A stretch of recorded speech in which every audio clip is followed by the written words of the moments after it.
Hey everybody, Brad Greenfield back here again for some more Excel 2013 training, and in this video we're going to talk about Sparklines. Now Sparklines may be a pretty new term to you, may not really understand what that is, but after this video you will. Sparklines are a really neat way that we can do some charting of information without doing a big cumbersome chart. So if we wanted to do a chart to analyze this data set here, we could highlight this information, go into a quick analysis tool, charts, create our chart, and there we'd have our chart. Okay, so that's one way to do it. But what I want to do is actually have this chart or have a small visual idea of what we're looking at. So what I'm going to do here is interact with this livestock show numbers by region, and the first thing I'm going to do is show you how to insert some sparklines very easily. And to do that I need to insert a row here or a column, so I'll right click and insert, and that's going to give me my column there. And I'll show you why I want to do this in just a minute. So if I highlight this data set and then I click on the quick analysis and I go into Sparklines and I click on line, a couple things happens. First of all, it realized that I selected all of even the titles, but it didn't give me a sparkline there. It recognized that I only wanted to get a sparkline for these actual numbers here. Now, if I had not inserted that row, let's just go do undo a little bit. So if I did the same thing and did a right click, or sorry, not a right click, clicked on the quick analysis and clicked on Sparklines, if I insert a line, it's going to put it over top of that total. Now there may be a situation where you want that to happen. I can't really think of one right now, but there definitely may be. But just for viewing sake, I don't want that to happen. So another option for that would be to click on where I do want the sparkline, and then to go into my insert, and then there's a whole Sparklines grouping right here. I will click on Sparkline, and now it's going to allow me to set my data range, and it's already got my location range set. So if I select my data range, I will just select all of this stuff here, click OK. Oh, I had the numbers or the names in there, so I will just move that down and select all of this, and now click OK. So now we have our sparklines. It's ignoring the total, and there may be a situation where you want the total, but it's ignoring the total. Now when I have the sparklines inserted into my spreadsheet, I have a sparkline design tool. I can go into this design tool and I can have it mark the high point, mark the low point, mark any negative points, which I don't have any, mark the first point, and mark the last point.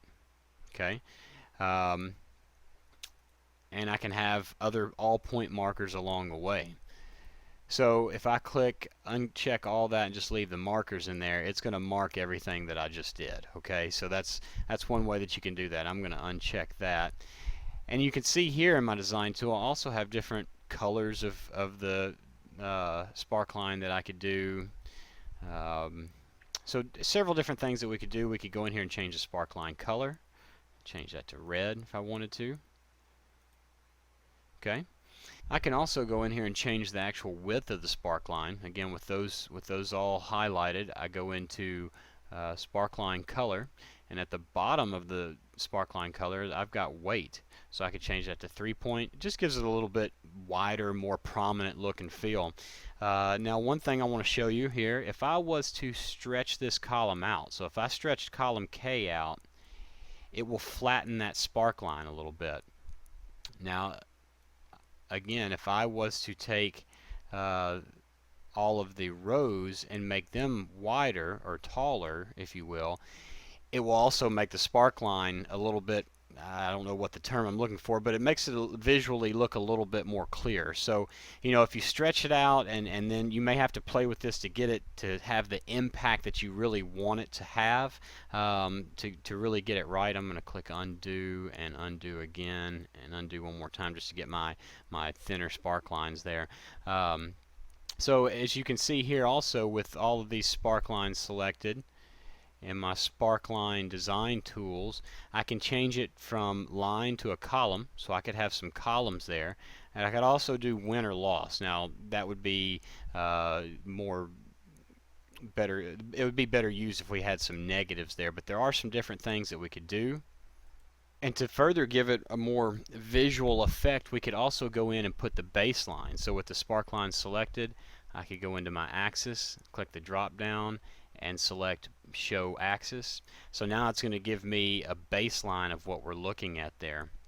Now you can also do Sparklines on horizontal, vertical data sets. So let's just go in and use this information here and just show you. If I go in the quick analysis and do Sparklines and want to do a line, actually let me just click this data set, quick analysis, and go into Sparklines, click a line, nothing's going to happen because it's defaulting to want to put it out to the side. So what I would actually have to do is click in the cell that I wanted the Sparkline, go into Insert, and then select Sparkline, and then it's going to give me an opportunity to pick my data range, and I will select this and click OK.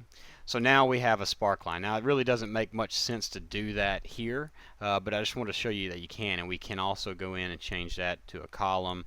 And you can see now with that negative number in there, I've got this one here that's pointing the negative that you can't really see. If I go back to that line, now if I go in and put my axis in there, now we can see that that dips just a little bit below the axis line, and if I expanded this row to really get a good vision of it, good view of it, it makes it a little more clear that we actually do dip below that line there. So Sparklines are really neat. That's something that I've not used personally very much, but I think over the next while, as I build spreadsheets where it's applicable, I will definitely be putting some Sparklines in there because I think it really adds a quick visual to a set of data. So that'll do it for Sparklines. We'll have more Excel 2013 training coming soon. Thank you.